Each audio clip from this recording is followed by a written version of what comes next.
It was supposed to be the day 2 of Deputy President William Rutoh's tour of the Nyanza region, or what we could consider as the Luo Nyanza, which is 3 out of the 4 counties of Kisumu, Siaya, Migori and Homa Bay. And it started yesterday by meeting various professionals in Kisumu, and then the professionals got the opportunity to really make their contribution towards what's good for the revamping of the economy in this region. The latest is that the planned address this morning at Kondele has been has become twisted sorts, because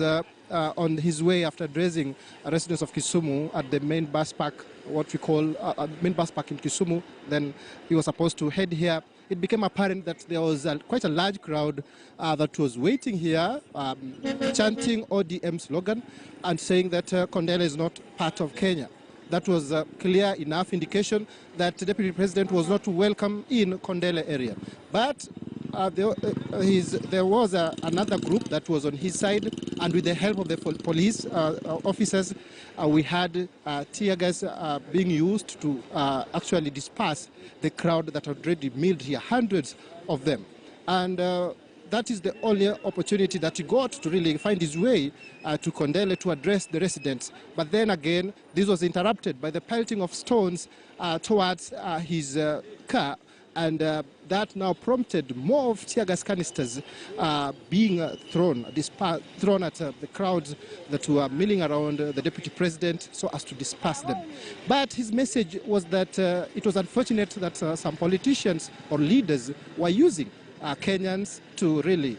pelt stones at him, and he said that he wishes that this may not be the case in the future. And then, in as much as he didn't get the opportunity to speak about the bottoms-up economy here in Kondele, he said that he had given out a total of 4.5 million shillings that would help the businesses around Kondele area, 2.5 million for other traders, and 2 million for the mamambogas around Kondele area. And we are yet to be furnished with the details as to who are exactly the beneficiaries of this benevolence from the Deputy President. But yesterday, it is important to note that he spent a considerable time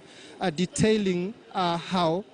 he is going to revamp the economy of this region if he gets elected as the 5th president of the Republic of Kenya. He said that there is a big opportunity when it comes to agriculture and the sugarcane, which he said does not have the political goodwill, yet it has got the opportunity to really turn around the lives and the economies in this region. And apart from that, the sorry state of rice production, value addition, and everything in between that has made the farmers of these key cash crops languish in poverty for decades now. And there were also contributions from various players, Boda, putting their foot forward, saying that they need cheaper loans because there are really those credit facilities that were taking advantage of them. And we also had representation from those who are involved in commercial sex work, also telling the Deputy President their challenges right here in Kondele. So it was quite a packed session where everyone had the opportunity to voice their concerns, to tell him exactly what he needs to do for the region should he become the 5th president. Well, from here, he's on his way to Migori and Homa Bay counties, where he will be camping there for a better part of this afternoon and evening, and the whole of tomorrow, when he will wind up his 3-day tour of Nyanza region. Back to you in studio. Many thanks indeed, Kevin Ogutu there with the current state of play on what is happening in Kisumu currently, the unfortunate development of the frosty reception that the Deputy President is receiving there, pelted rowdy youth pelting his convoy with stones as well. So we'll give you, of course,